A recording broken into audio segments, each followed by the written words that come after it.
Hola, me presento, mi nombre es Felipe Vega y junto a mis compañeros Daniel Gallardo y Diego El Fierro les expondremos sobre la política fiscal del ramo microeconomía de la carrera Prosecución de Estudios Ingeniería Civil Industrial de la Universidad Central. Bueno, ¿cuál es el aprendizaje esperado que tenemos? Saber qué es la política fiscal, cuáles son sus componentes, de qué se trata, quién lo ejecuta, en qué momento se aplicará la política fiscal. Tipos de política fiscal, cuáles son sus tipos y de qué tratan. Relación que existe entre la política fiscal entre diferentes conceptos económicos. Políticas fiscales pasivas y contractivas, de qué tratan y cuándo se aplican. La evolución de las políticas fiscales en Chile. Y gráficos representativos de la política fiscal, tablas de resumen o de análisis. Análisis de una entrevista de política fiscal. Primero que todo, ¿qué es la política fiscal? Según la fuente de Hacienda.cl del Gobierno de Chile, programa del gobierno con respecto a, primero, la compra de bienes y servicios en el gasto en transferencias. Segundo, la cantidad y tipo de impuestos. La política fiscal, la monetaria, son los principales instrumentos que utilizan los gobiernos para regular la macroeconomía. ¿Qué quiere decir esto? Esta es una herramienta utilizada para contribuir o reactivar la demanda agregada y la demanda de empleo. O sea, estabiliza la economía de un país controlando dos variables, el gasto público y los ingresos fiscales, que está dado por el cobro de los impuestos. Más adelante veremos en detalle cómo se aplica. ¿Cuáles son los tipos de política fiscal? Política fiscal expansiva y política fiscal contractiva. Expansiva. ¿Cuándo se aplica? Cuando la demanda agregada es insuficiente y por lo tanto hay una capacidad productiva sin utilizar, generándose desempleo. Esto se aplica generalmente en periodos de crisis. Por ejemplo, una pandemia, una catástrofe natural, por ejemplo, o una crisis económica, propiamente tal. Su objetivo es estimular la economía para aumentar la demanda agregada mediante el aumento del gasto público y la bajada de impuestos. La política fiscal expansiva consiste en el aumento de un gasto público y una bajada de los impuestos. ¿Qué pasa con esto? Se genera aumento en el consumo de inversión, un aumento en la demanda agregada de la producción y como resultado aumenta el empleo, pero a largo plazo se genera un déficit público y un aumento de la inflación. Bueno, a la derecha tenemos una gráfica que representa el precio versus la cantidad de un bien, producto, bien y servicio, cualquiera sea, el cual tiene una demanda dada y una oferta dada, las cuales se encuentran en un punto de equilibrio, a un precio de equilibrio y una cantidad de equilibrio. Nosotros, cuando queremos aplicar una política fiscal expansiva y aumentamos el gasto público o bajamos los impuestos, estamos moviendo las fuerzas de la demanda hacia la derecha, o sea, nos estamos expandiendo. Se genera con esto una nueva recta de demanda con pendiente negativa. ¿Y qué pasa? El precio de equilibrio aumenta y a su vez también aumenta una cantidad de bienes. La economía, por ende, aumenta el empleo y propicia finalmente a largo plazo una inflación. Política fiscal contractiva. Esta se aplica cuando hay un exceso de demanda, la cantidad de productos que se desean comprar es superior a la que se ofrece, a la que se produce, a la oferta agregada. Como consecuencia de esta situación, existe riesgo de subida de precios, también inflación. La fiscal contractiva consiste en disminución del gasto público, subida de los impuestos. ¿Qué pasa? Disminuye el consumo de inversión, disminuye la demanda y como resultado una bajada en los precios. Esto genera un superávit público y disminución del empleo. Veamos la gráfica. El punto de equilibrio ya está dado y cuando nosotros disminuimos el gasto público o aplicamos una subida de los impuestos, las fuerzas de la demanda hacen una contracción, generando un nuevo punto de demanda. ¿Qué pasa con esto? El punto de equilibrio del precio baja, pero también a su vez baja la cantidad de bienes que podemos adquirir con ese nuevo punto de equilibrio a un nuevo precio de equilibrio.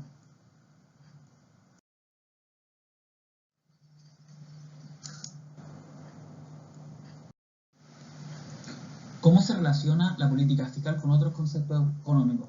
Como por ejemplo la política fiscal con la política monetaria. La política fiscal y la política monetaria son instrumentos que controlan quiénes, el gobierno y el Banco Central. En este caso, el gobierno de Chile y el Banco Central de Chile. ¿Qué controlan? Controlan el gasto público y los impuestos.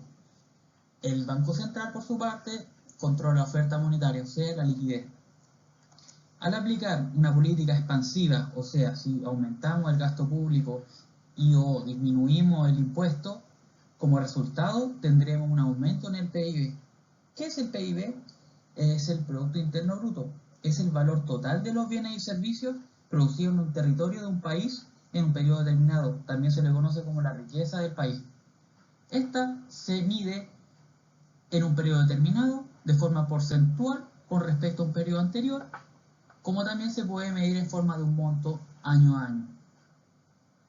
En el caso de una política contractiva, cuando disminuimos el gasto público o aumentamos el impuesto, frenamos el PIB, frenamos la riqueza que vamos acumulando. Veamos la política monetaria. Una política expansiva en la política monetaria, cuando insertamos liquidez a la población, estamos aumentando el Producto Interno Bruto, estamos aumentando la riqueza. Una política contractiva es cuando no aportamos liquidez y estamos frenando el Producto Interno Bruto. Ahora, relacionémoslo con la inflación. ¿Qué es la inflación? La inflación es el aumento sostenido y generalizado de los precios de bienes y servicios existentes en el mercado en un periodo de tiempo determinado. Las políticas expansivas en general propician a largo plazo una inflación, un aumento sostenido de los precios. Y una política fiscal contractiva o una política monetaria contractiva disminuye o frena la inflación, estabilizando la economía del país. Ventajas y desventajas.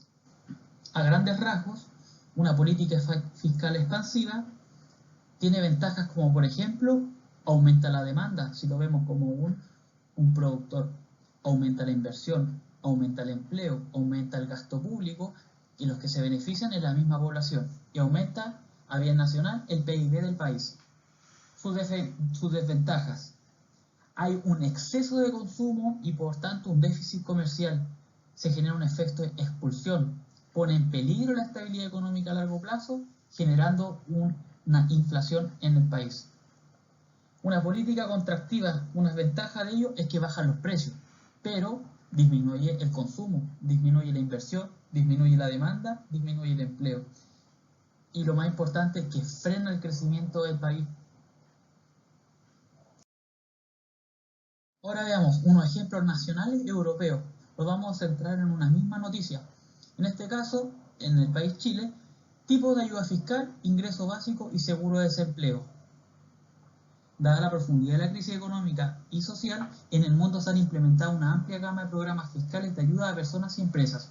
Chile ha seguido una estrategia vista para las empresas. La ayuda ha consistido en asegurarles que podrían endeudarse con el fisco como garante, permitirles detener sus actividades sin pagar salarios o posponer sus impuestos. Para los trabajadores formales, la ayuda ha sido principalmente flexibilizar el gasto de sus propios ahorros vía seguro de desempleo, con un subsidio que solo opera cuando se acaban los ahorros individuales. En Australia, por ejemplo, bajo ciertas condiciones se puede acceder también a una parte de las cuentas de ahorro previsional individual.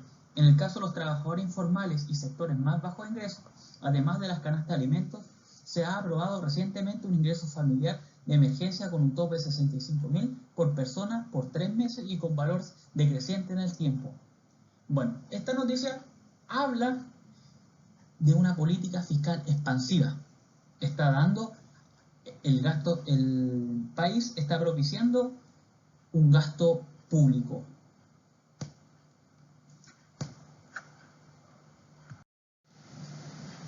Esta noticia se trajo de la fuente ciberchile.cl. Ahora lo dejo con mi compañero Daniel Gallardo. Buenas tardes, mi nombre es Daniel Gallardo.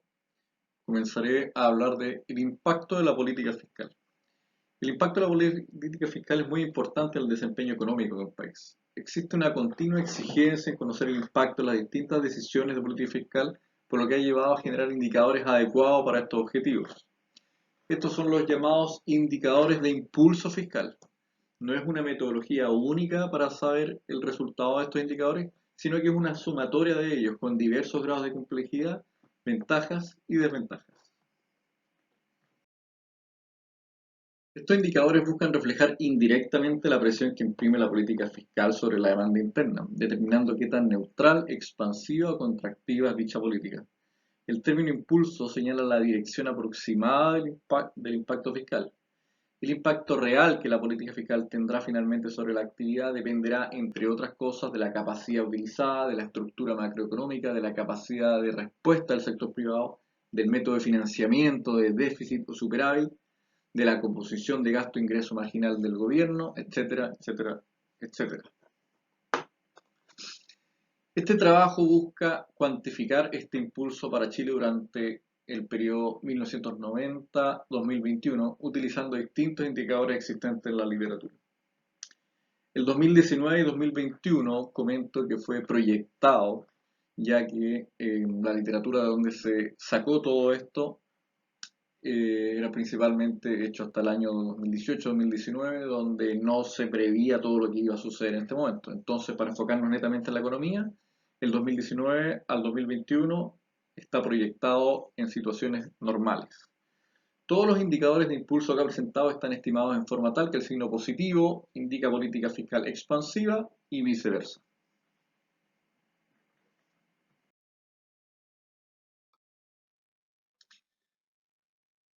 En el presente trabajo se consideran 5 indicadores: tamaño del Estado, grado de ejecución de la política fiscal, balance global, balance estructural, impulso fiscal neto.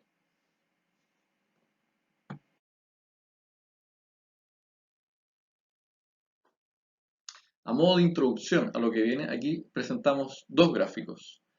Uno es ingresos, por un lado, y el otro es gastos. Esto es porcentaje de PIB y porcentaje. A cada lado me refiero. Bueno, aquí se puede ver que en el gráfico de ingresos, principalmente cuando existe un alza, se puede ver que existe una pequeña respuesta en los gastos que siempre, mientras uno sube, el otro baja.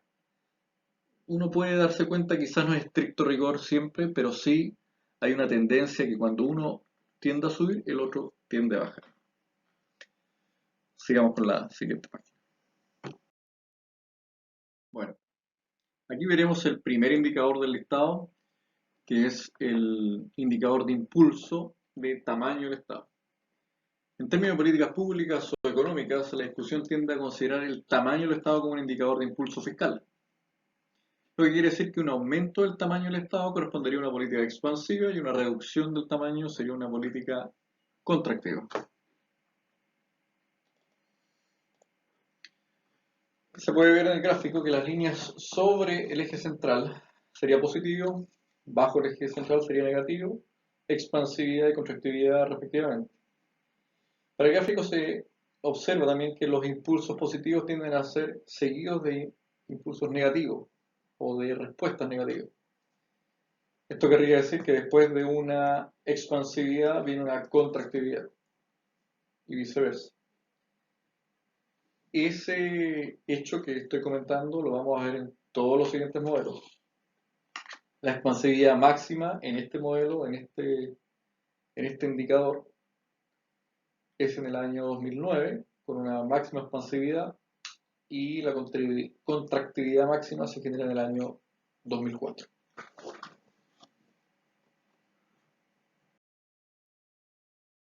El siguiente indicador es el indicador de grado de ejecución de la política fiscal. Este se relaciona con el grado de cumplimiento de la política fiscal. Esto es el sub o sobre ejecución de los ingresos y gastos fiscales según la ley de presupuestos anuales. En caso de subejecutar, los ingresos se interpretarían que la política fiscal busca ser expansiva y viceversa, pero para efectos prácticos sigue siendo sobre el eje central positivo, expansivo, y bajo el eje central negativo, contractivo. Se distinguen periodos de sobre y subejecución. En particular destaca la subejecución registrada entre 1995 y 1998 y entre el 2004 y el 2008. Todo esto contractivo. Al igual también que el año 2009, al igual que el modelo anterior, muestra una expansividad muy distinta a lo normal. El siguiente modelo es el balance global. Este indicador se utiliza es la aceleración o desaceleración de balance global, donde el balance global es la diferencia entre los ingresos y gastos totales, similar a lo que ocurre comúnmente con el balance, los gráficos de balance económicos. En particular destaca el año del 2004 al 2008 una política contractiva, siendo la mayor la contractividad del 2006. Destaca también, al igual que el método anterior, la gran expansividad del año 2009, en este caso habiendo comenzado de gran manera en el año 2008, mientras que en el año 2012 y 2016 hay una política expansiva. Luego tenemos el indicador de balance estructural. Este indicador, la literatura indica que elimina algunas de las desventajas de métodos anteriores, es decir, viene a ser similar al balance global, pero que busca eliminar el impacto de ciclo en las cuentas fiscales. Se puede apreciar que es muy similar al anterior, donde existe una mayor contractividad es del 2003 al 2007 y en el año 2010, y donde hay una mayor expansividad es a partir del año 2007, llegando a su pic en el año 2008 y nuevamente retornando en el año 2009. El siguiente indicador es el indicador de impulso fiscal neto. Haciendo un poco de historia, es uno de los primeros indicadores utilizados para medir la política fiscal. Es desarrollado por el Consejo Alemán a contar de los años 60. Sin embargo, este indicador se ha tendido a abandonar recientemente en favor de un indicador que se basa en la medición del balance estructural. Lo que busca este indicador es discriminar entre cambios en los ingresos y gastos del gobierno y, en consecuencia, el balance asociado al ciclo respecto a aquellos que corresponden a decisiones de política. A diferencia de los anteriores, la tendencia aquí muestra un comportamiento contrapuesto año a año. La mayor expansividad se ve en el año 2008 y la mayor contractividad en el año 2011. Se diferencian los modelos de los modelos anteriores, destacando que los años 2004 y 2006 son los de mayor expansividad en este modelo, siendo el año 2006 el de mayor contractividad en los modelos anteriores.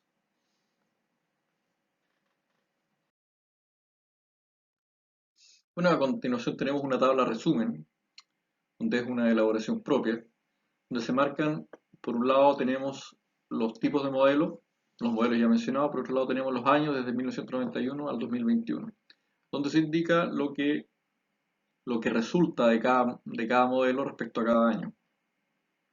La mayor parte todos coinciden, en ciertos años puntuales existen algunas discrepancias, sin embargo es minoría o es cercano. Por ejemplo, en el año 2018 tenemos que todos coinciden con que es contractivo. En el año 95 podemos decir que la mayoría es contractivo, pero el impulso fiscal neto indica que es neutral. Por lo tanto, se ve que ya hay una tendencia a que todos indican lo mismo.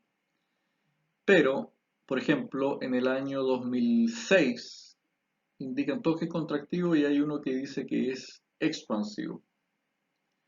Bueno, aquí hay que tener claro que esto es una aproximación, ¿ya? Y esto fue sacado a partir de los gráficos. Por lo tanto, no indica la pendiente con la que iba en ese momento, porque, por ejemplo, pudo haber sido expansivo porque el resultado daba positivo, sin embargo, iba en dirección ya hacia el eje inferior, es decir, iba en dirección hacia contractivo. Lo mismo en el otro caso, puede haber sido contractivo, pero ya iba en dirección hacia el eje positivo, por lo tanto iba en dirección hacia expandirse. Bueno, esto respecto a al resumen de tabla de las políticas fiscales. Bueno, aquí se hace una comparativa con América Latina respecto a la dispersión que refleja el PIB per cápita en dólares. en países de Latinoamérica. Aquí se puede ver que Chile tiene un buen desempeño, está entre los 3 primeros, por lo tanto eso podríamos ya indicar que la política fiscal ha dado un buen resultado comparativamente hablando, ya que recordemos que la política fiscal es cómo el Estado genera sus ingresos y cómo los gasta. Por lo tanto demuestra aquí que si ha logrado un crecimiento, podríamos decir indirectamente que ha dado resultado comparativamente hablando.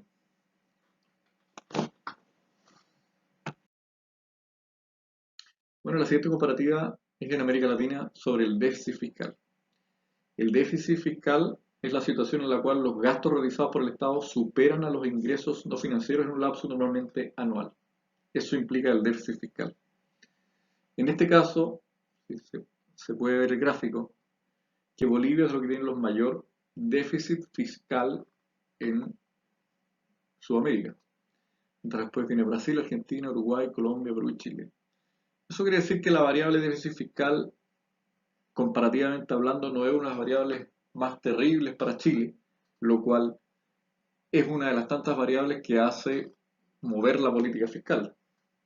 Por lo tanto, esto es un indicador que indirectamente tiene una consecuencia sobre la política fiscal, donde se puede apreciar que Chile no tiene un déficit fiscal comparativamente hablando terrible, por lo tanto, la política fiscal una vez más demuestra que ha cumplido correctamente o hacia correctamente su objetivo. Bueno, y finalmente la bibliografía utilizada, sin embargo, esta bibliografía no fue lo único utilizado, pero fueron las principales obtenidas, que fue Banco Central de Chile, Informe de Política Monetaria, y Macarena García, 2019, Impulso Fiscal de Chile, Serie Informe Económico, Libertad y Desarrollo. De este último fue basado los 5 modelos para medir la dirección de la política fiscal. Bueno, a continuación viene nuestro compañero Diego, que va a continuar con la última parte del trabajo. Bueno, muchas gracias, Daniel. Mi nombre es Diego del Fierro y voy a hacer un breve análisis de una entrevista de Argentina al economista Eduardo Levy. El programa parte con la pregunta general de ¿cómo hacer política fiscal sin plata?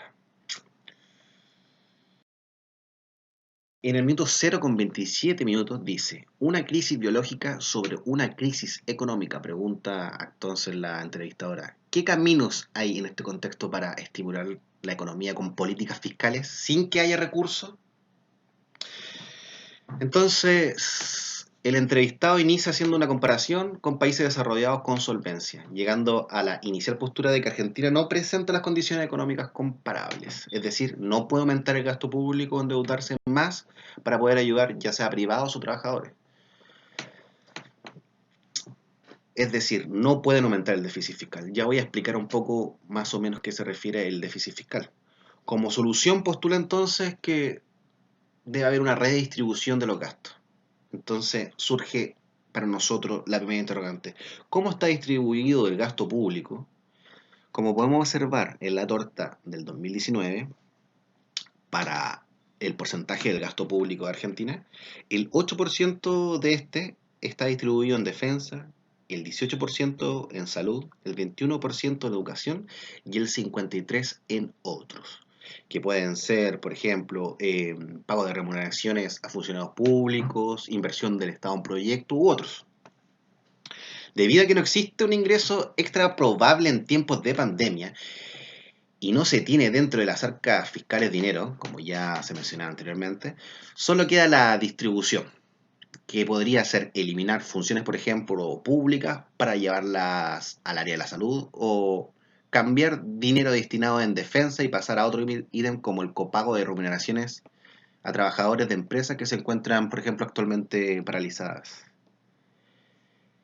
En el lado derecho podemos ver un gráfico que indica el aumento del gasto público de los países latinoamericanos desde el 2008 al 2015, incluido Chile.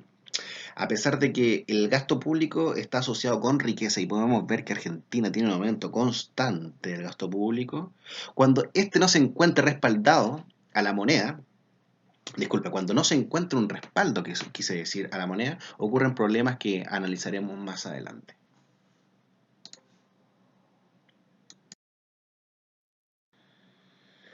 En el minuto 1:30 dice, no estamos hablando de los dineros que se les saca a los bonistas, que no se les está pagando, sino dinero al déficit primario. Bueno, luego de dar una explicación de que, salvo la emisión de dinero del Banco Central o la redistribución, no existirían muchas opciones, es necesario entender que son primero que todo los bonistas. Los bonistas son inversionistas privados que hacen préstamos a la Argentina, el cual tiene, por supuesto, préstamos en bonos, el cual tiene una deuda que pasa actualmente los 20.000 millones de dólares. De ahí se refiere a que no se pueden redistribuir estos dineros adeudados porque ya no se encontraban pagando. Es decir, no tienen el dinero para poder pagarlo.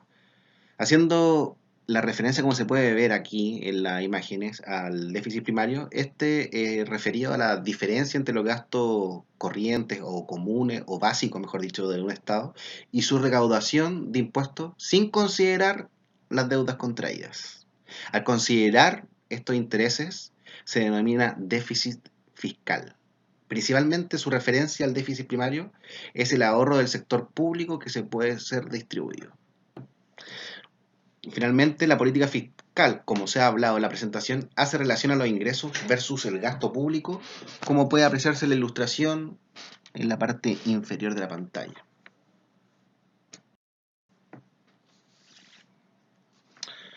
El minuto 2:40 dice, o sea que venimos ya en una situación virtualmente en rojo. Los analistas anticipaban déficit primario.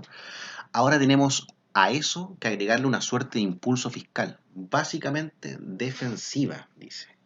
Lo de virtualmente en rojo eran las proyecciones de los especialistas. Recordemos que Argentina tuvo un crecimiento negativo de forma intercalada. En el año 2014 creció un menos 2.5%, el 2016 un menos 2.1%, el 2018 un menos 2.5% y el 2019 un menos 2.2%. Esto definitivamente está hablando de una economía que no se levanta. Hay que recordar que para países en desarrollo, bajo un 4% de crecimiento anual se considera un crecimiento mediocre. Entonces, ¿en qué categoría caería crecer negativamente? Conociendo los diferentes tipos de políticas fiscales, nos preguntamos a qué se referirá con un impulso fiscal básicamente defensivo. Si sabemos que no pueden aumentar el gasto público por la compleja situación que se encuentra, entonces básicamente la única opción es establecer una política fiscal contractiva. Pero, ¿podría esto ayudar con la situación actual? ¿Serviría como postura del Banco Central que emita dinero? La respuesta es quizás, pero de forma muy controlada, ya que se necesita que haya dinero circulando para poder pagar remuneraciones, pero existe una fina línea debido a que si imprime mucho dinero, aumentaría la inflación ya instalada hace años en el país, probablemente entrando en tiempos de hiperinflación, es decir, pasar ya los 2 dígitos de inflación, digamos, es decir, más del 100% anual. En el minuto 3 dice, nosotros no podemos hoy porque no tenemos los medios de generar demanda. Por otro lado, lo que sucede es que hay una contracción de la oferta, hay productos y consumos que no se realizan porque estamos encerrados. Bueno, todos entendemos por supuesto que tener un país en cuarentena afecta directamente su crecimiento económico. Es muy común que un porcentaje significativo de los países basen su PIB en el IVA. Que el IVA principalmente surge del propio mercado generado por las personas. Actualmente Argentina tiene la cuarentena obligatoria más larga del mundo. Esto debería, por supuesto, a que se corten las cadenas de producción, que existe una baja cantidad de gente trabajando, y por ende la oferta baja y al mismo tiempo la demanda también debido a que menos personas se encuentran consumiendo. En el minuto, bueno, todos estos puntos, la verdad que encuentro que están completamente asociados. En el minuto 3:20 dice, proteger los ingresos de los trabajadores y proteger a las empresas para que no quiebren. De esta forma no se te interrumpa las cadenas de pago. Bueno, por segundo capítulo, me quiero centrar en esto, se refiere a lo que pasa cuando la pandemia cuando pase luego la pandemia, cómo quedará Argentina y cuándo es posible que pueda volver a recuperarse, o cuánto tiempo podría durar este intervalo para que pueda recuperarse. En el minuto 4 con 50 segundos dice, básicamente lo que hace el gobierno es pagar parte de los salarios y que no se genere un boom de desempleo. Bueno, ya sabemos que no puede aumentar lamentablemente el gasto público, ya se dijo inicialmente. Por ende, quitaría, como también se dijo, dinero a otra área para poder pagar los salarios de los trabajadores y principalmente poder pagar a los proveedores, debido a que si los proveedores no pueden asistir a las empresas, esto generaría indudablemente más desempleo, debido a que las empresas tienen que cerrar y por ende menos gente puede trabajar en esto. En el minuto 7,45 dice, pérdidas permanentes en la sociedad por aumento desproporcionado del desempleo, quiebras de empresas, problemas de fragilidad financiera en el sector bancario, genera un foco adicional que profundizaría la crisis. Bueno, esta profundización se refiere a el tiempo de recuperación. ¿Cuánto tiempo se encontrará posteriormente a esta crisis biológica en una situación poco favorable? Entendiendo que profundizar la crisis también es cuánto tiempo habrá una mayor pobreza en Argentina o cuánto tiempo este aumento de pobreza se sostendría en el...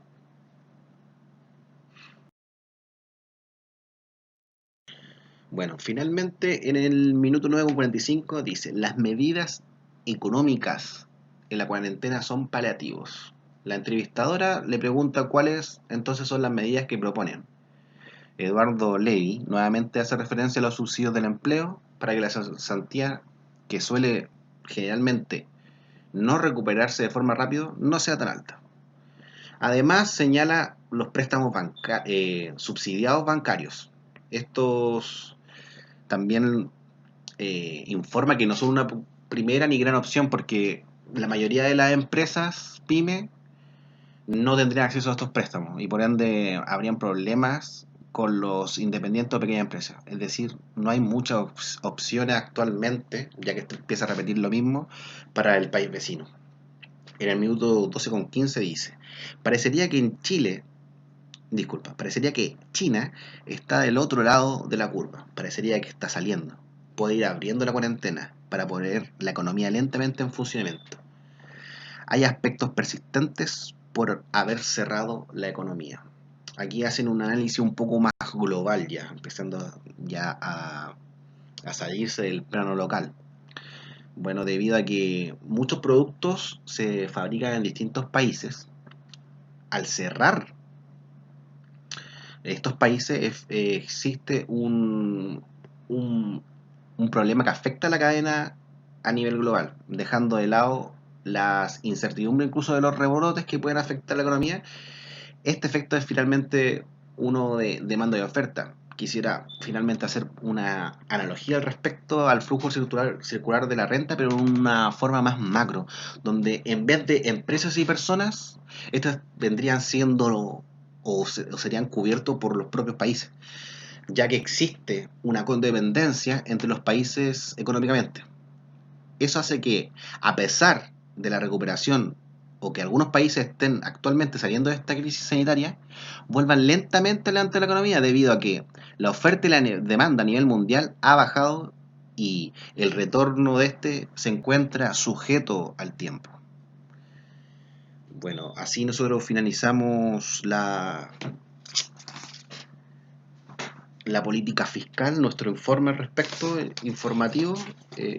Muy buenas noches.